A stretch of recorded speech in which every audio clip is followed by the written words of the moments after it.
नमस्कार सभी लोगों को। आपको यहाँ आने के लिए धन्यवाद। मैं यशोदा हॉस्पिटल की तरफ से डॉक्टर मंजुनाथ बाले, थोरैसिक और लंग ट्रांसप्लांट सर्जन हूँ। यशोदा हॉस्पिटल हैदराबाद में। यशोदा हॉस्पिटल हैदराबाद में हमारी एक विभाग है जो फेफड़ों के बीमारियों को, जो भी फेफड़ों के रिलेटेड जो भी बीमारी रहती है, जहाँ सर्जरी की अवसर पड़ता है, वहाँ पे हम लोग इन्वॉल्व होते हैं। जहाँ दोनों फेफड़े खराब होते हैं उसको नया फेफड़ा डालना, मतलब लंग ट्रांसप्लांट जिसको बोलते हैं, वो हमारे डिपार्टमेंट का सबसे इम्पोर्टेंट काम है। तो आज हमने आपको बुलाया ताकि हम बता सके कि हम नागपुर में इसकी सेवा कैसे स्टार्ट कर रहे हैं और ये कैसे चल रहा है यहाँ पे नागपुर में सेवा हमारी तरफ से। तो नागपुर में कौन सा हॉस्पिटल में की है आपने? अभी नागपुर में हम क्रिम्स हॉस्पिटल के एसोसिएशन में यहाँ पे आउट पेशेंट यानी ओपीडी में पेशेंट देख पा रहे हैं, उनको प्राइमरी इवैल्यूएशन मतलब प्राथमिक इवैल्यूएशन करके हम बता पा रहे हैं कि कौन मरीज को ट्रांसप्लांट की ज़रूरत है, कौन मरीज का कितना रिस्क है, कितनी बेनिफिट है। और जो प्रिलिमिनरी टेस्ट होते हैं वो सब यही हो रहा है। जो एडवांस टेस्ट के लिए हम हैदराबाद ले जा रहे हैं। सर्जरी हैदराबाद में होता है, फिर सर्जरी के बाद फॉलोअप भी नागपुर में ही हो रहा है। अब ये सर्जरी ऐसी चीज़ है जो अभी नागपुर में नहीं हो पा रहा है।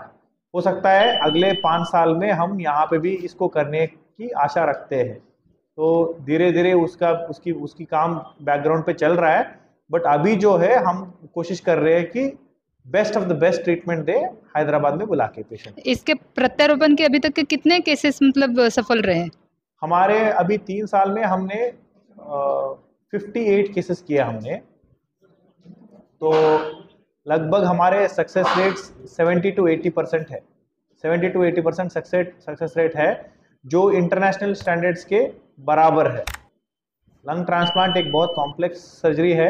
आम जैसे किडनी ट्रांसप्लांट आजकल देखते हैं कि बहुत कॉमन है और सब जगह हो रहा है, और उसमें सक्सेस रेट 95 to 99% होता है।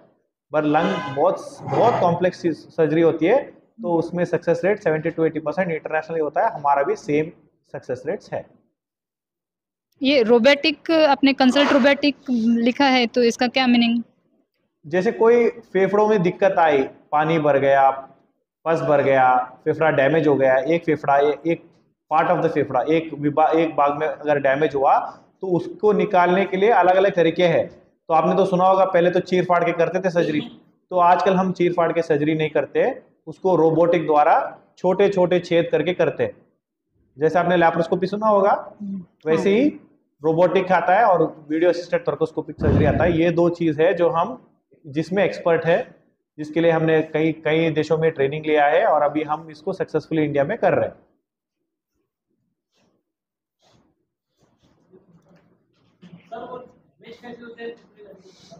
हाँ, फेफड़े देखो अलग अलग बीमारियों की वजह से डैमेज होता है।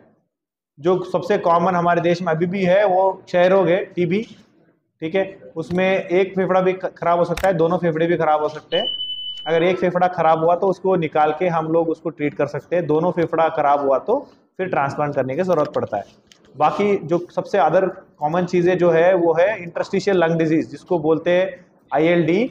तो आपने ये सुना होगा कि अभी पिजन को खाना खिलाते, तो उसके वजह से जो वो उसके डस्ट पार्टिकल जो आते हैं, उसके मैटर जो आते हैं, उसकी वजह से लंग डैमेज होने की संभावना रहती है।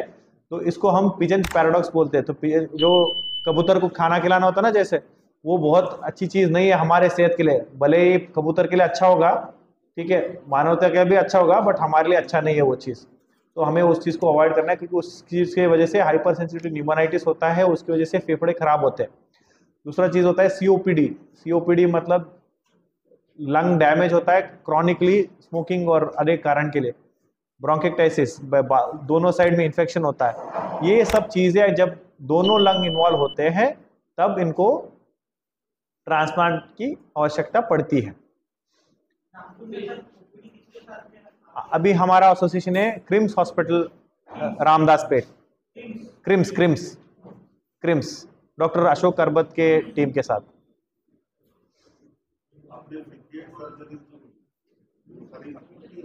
नहीं, ये तो पूरे देश के,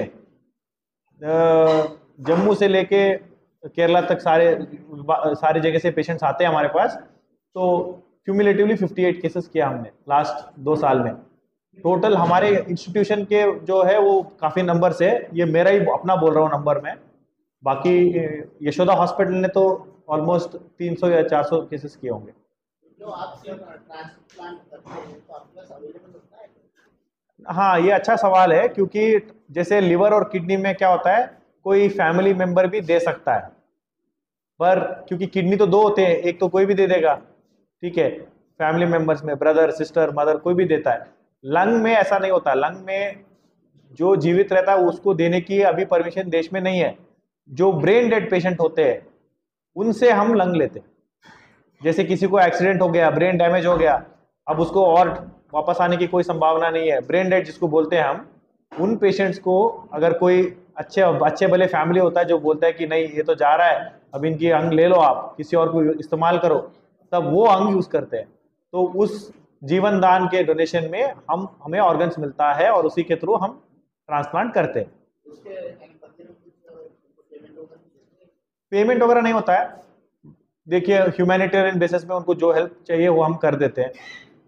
डायरेक्ट पेमेंट तो नहीं होता है, बल्कि मेरा ये सलाह है सरकार को लेके कि जो जीवनदान करता है उनको उनके घर में किसी को नौकरी दो। मैंने गवर्नमेंट को सलाह भी दिया था ये, क्योंकि इससे क्या होता है, बहुत सारे लोग आगे आके डोनेशन करते हैं। क्योंकि जैसे नागपुर जैसे एरिया में साल में 2 या 3 डोनेशन होते हैं, बहुत कम, इतने लोग मर रहे हैं रोज, इतने लोग ब्रेन डेड हो रहे हैं, पर काफ़ी कम डोनेशन होता है। तो मेरा सुझाव भी था सरकार को कि अगर कोई ऐसा जीवनदान करता है तो उनके फैमिली में किसी को जॉब देना एक लॉन्ग टर्म सोल्यूशन है इस चीज़ को।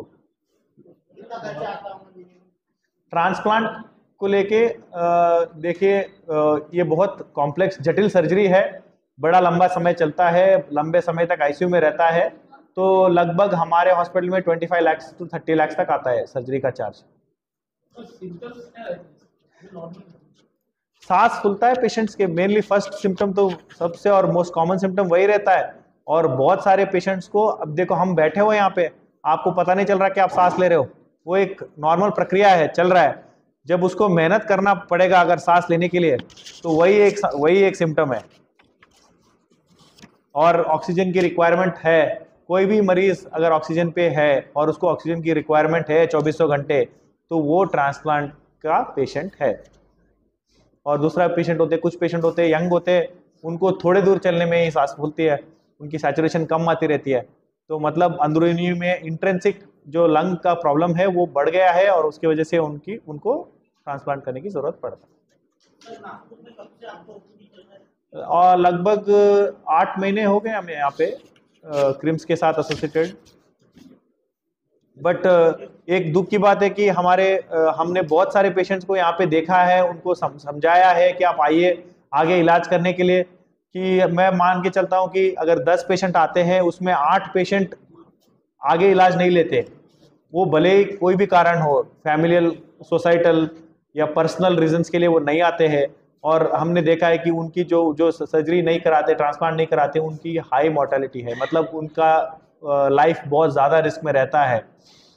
हमने बहुत सारे पेशेंट ऐसे खोए हैं क्योंकि हमने बार बार उनको बोला कि आप आइए इलाज कराइए, ट्रांसप्लांट ज़रूरी है। लोगों को सोशल प्रॉब्लम्स होते हैं, फाइनेंशियल प्रॉब्लम्स होते हैं, कुछ और प्रॉब्लम्स होते हैं जिसकी वजह से वो नहीं आ पाते एंड वी लूज देम। तो मेरा ये प्रेस कॉन्फ्रेंस करने का एक मेन मकसद है, जो भी पेशेंट जिसको ट्रांसप्लांट एडवाइस करते हैं, तो उनको, मैं जानता हूँ ये बहुत बड़ा डिसीजन होता है, बट फिर भी इसको सही तरीके से सीरियसली लेना फैमिली का जिम्मेवारी है। देखिए आज हमारे देश में ऐसा तो है नहीं कि जो मरीज है वही डिसीजन लेता है, ऐसा तो होता नहीं। विदेश में होता है कि जो मरीज होता है वो खुद डिसीजन लेता है कब जीना है कब मरना है। हमारे देश में ऐसा नहीं होता, पूरा फैमिली डिसीजन लेता है। तो मेरा ये आप सबसे ये इम्पोर्टेंट ये है कि उनको अवेयरनेस करना ज़रूरी है कि ट्रांसप्लांट के बाद एक नॉर्मल ज़िंदगी जी सकता है आदमी। तो इसको अगर उनके जहन में ये बात आ गई, फिर वो लोग ट्रांसप्लांट के लिए हाँ करते हैं, करवा लेते हैं।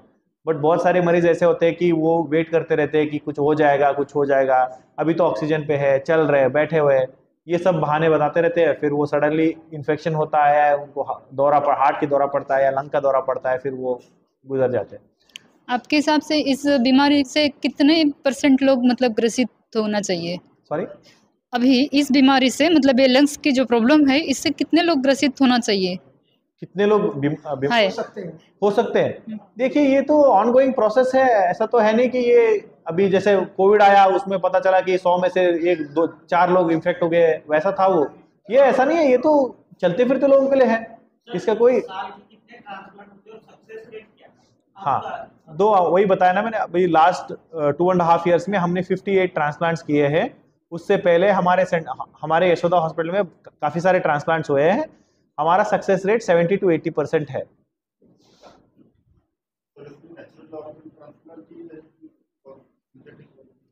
सिंथेटिक मतलब कैसा है? एक सिंथेटिक 4 ऑप्शन रहता है, वो टेम्पररी रहता है, जिसको एक्मो बोलते हैं, एक्स्ट्रा कॉर्पोरियल मेम्ब्रेन ऑक्सीजनेटर। तो जैसे कोई अभी पेशेंट यहाँ पे है, बीमार पड़ गया, उसको ऑक्सीजन बिल्कुल ही नहीं ट्रांसफर हो पा रहा है, तो वो मशीन पे डालते हैं और उसको हम 1.5 month तक खींच सकते हैं। बट उसको जैसे डायलिसिस है, हफ्ते में 2 दिन करा लिया फिर काम कर लिया, वैसा नहीं होता यहाँ पे। ये बहुत जटिल परिस्थिति है और इसमें हॉस्पिटल में रहना पड़ता है और वो बहुत कॉम्प्लेक्स चीजें हैं। अगर उसमें इन्फेक्शन हो गया तो बहुत दिक्कत होती है, तो एक्मो तो हॉस्पिटल में ही रखना पड़ता है और काफी सारा कॉम्प्लेक्स चीजें रहती है उसमें। तो उस चीज में हम हॉस्पिटल में रखते हैं, 1-1.5 महीने तक पुल करते हैं जब तक नया ऑर्गन ना मिले। तो इसके बचाव के क्या इलाज है? कैसे प्रिकॉशंस क्या है? देखिए, अच्छे भले आदमी को क्या प्रिकॉशन लेना चाहिए? अच्छे भले आदमी को मैंने जैसे बताया था, कबूतर को दूर रखना या आपके आसपास घर में कबूतर, वो बहुत इंपॉर्टेंट है, जो बहुत नेग्लेक्ट करते हैं हम लोग। और ये एक्चुअली चीज़ है कि कितना भी हम प्रेस कॉन्फ्रेंस में बताए, न्यूज़पेपर में बताए, लोग फिर भी अपने घर पे अलाउ करते हैं ये सब चीज़ें। तो ये चीज़ें, ये जो बहुत प्रिवेंटेबल चीज़ें हैं, ये तो जो नॉन प्रिवेंटेबल है, वो अगर जेनेटिक से है तो वो हमारे हाथ, किसी के हाथ में नहीं होता। सीओपीडी जो होता है वो स्मोकर्स में होता है। तो स्मोकिंग एक सबसे इंपॉर्टेंट कारण है जिसको अवॉइड कर सकते हैं, both first hand smoking and second hand smoking. ये 2 मेन रीजन से। बाकी पोल्यूशन तो हमारे हाथ में है नहीं। बाकी यू कैन डू, आप योगा कर सकते हो, प्राणायाम, योगा, ब्रीदिंग एक्सरसाइजेस, मास्क पहनना। अभी तो एक्चुअली हमने देखा था कि कोविड में सब लोग सक्षम हो गए थे, थोड़ा सा मास्क पहन रहे थे सब जगह, फिर अब वो आदत छूट गई है सबसे, हमसे भी छूटा है। तो ये चीज़ है कि मास्क, स्पेशली आप पोल्यूटेड एरियाज में जाते हो, क्या किसी को फैक्ट्री वर्कर है, अब हमारे देश में फैक्ट्री रेगुलेशंस इतने स्ट्रिक्ट नहीं है जितने फॉरेन में रहते, तो फैक्ट्री वर्कर्स मास्क कंपलसरी पहनना या उनको वो हेड गियर पहनना ये कंपलसरी नहीं है, जबकि होना चाहिए।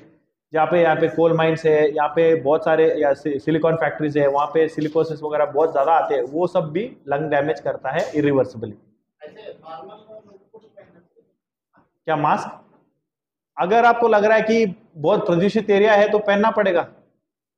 जैसे दिल्ली में आप कभी दिल्ली गए होंगे, तो मैं तो दिल्ली में था तो मुझे आइडिया है, वहाँ पे तो आप नॉर्मल हवा भी लेते हैं तो आप बोलते हैं कि 3.5 साल का उम्र कम हो जाता है आदमी का। वो मास्क से ऐसा भी कुछ आया था कोरोना काल में कि उससे भी लंग्स में प्रॉब्लम हो रही है कंटिन्यू पहनने से? मास्क कंटिन्यू पहनने से ऐसा कोई प्रॉब्लम नहीं है, क्योंकि हम लोग ऑपरेशन में रहते हैं, पूरा दिन पूरा रात पहनते रहते हैं, ऐसा कुछ नहीं होता उससे। ठीक है, नागपुर में जो कुछ डेवलपमेंट हो रहा है उसके वजह से चांसेस है? देखिए ये तो नॉर्मल प्रक्रिया ना, दिल्ली में हो रहा है, 15-20 साल बाद नागपुर में होगा, हैदराबाद में होगा, अलग थोड़ी है, देश एक ही है, सब सारे पैरामीटर्स तो सेम है। तो वहाँ हो सकता है 3.5 साल, यहाँ पे 2 साल, और आगे जाके ये भी 3.5 साल या ज्यादा हो सकता है। महीने में 1 बार रहेगा, चौथे शुक्रवार को रहेगा, 4th फ्राइडे को।